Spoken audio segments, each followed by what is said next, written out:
लीना को अटारी में जाना बहुत पसंद था। वो पुरानी और धूल भरी थी, लेकिन उसमें इंटरेस्टिंग चीजें बहुत थीं। एक दिन लीना की मम्मी ने कहा कि वो एटिक में खेल सकती है। लीना बहुत एक्साइटेड हो गई। वो सीढ़ियां चढ़कर एटिक के दरवाजे तक गई। दरवाजा किरकिराते हुए खुला। अटारी अंधेरी थी और पुरानी किताबों की तरह स्मेल आ रही थी। लीना ने कोने में एक ट्रंक देखा। वो कॉबवेब से ढका हुआ था। लीना ट्रंक के पास गई और उसे खोला। अंदर उसने एक ब्यूटीफुल डॉल देखी। गुड़िया ने पिंक ड्रेस और व्हाइट हैट पहना हुआ था।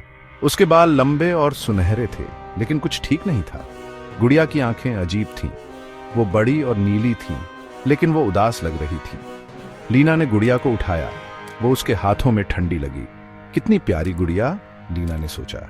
पर ये इतनी उदास क्यों है? लीना ने डॉल को अपने रूम में ले जाने का डिसाइड किया। उसने गुड़िया को अपने बेड पर रखा और डिनर करने चली गई। उस रात लीना को नींद नहीं आ रही थी। उसे बार बार एक आवाज सुनाई दे रही थी। ऐसा लग रहा था जैसे कोई रो रहा हो। लीना डर गई। वो अपने ब्लैंकेट के नीचे छुप गई। रोने की आवाज तेज होती गई।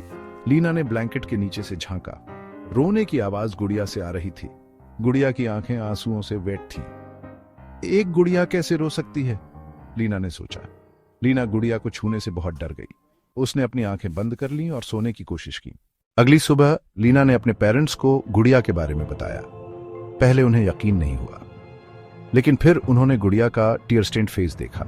वे भी डर गए। लीना के डैड ने गुड़िया को बाहर ले जाया। उन्होंने उसे डस्टबिन में फेंक दिया। लेकिन अगले दिन गुड़िया वापस लीना के कमरे में थी। वो उसके बेड पर बैठी थी। लीना और उसके पेरेंट्स ने गुड़िया को जलाने का फैसला किया। उन्होंने अलाव जलाया और गुड़िया को उसमें फेंक दिया। गुड़िया जलते हुए चीखी। वो एक भयानक आवाज थी। लीना फिर कभी अटारी में नहीं गई। कुछ लोग कहते हैं कि अगर आप ध्यान से सुने तो आपको आज भी रात में गुड़िया के रोने की आवाज सुनाई देगी।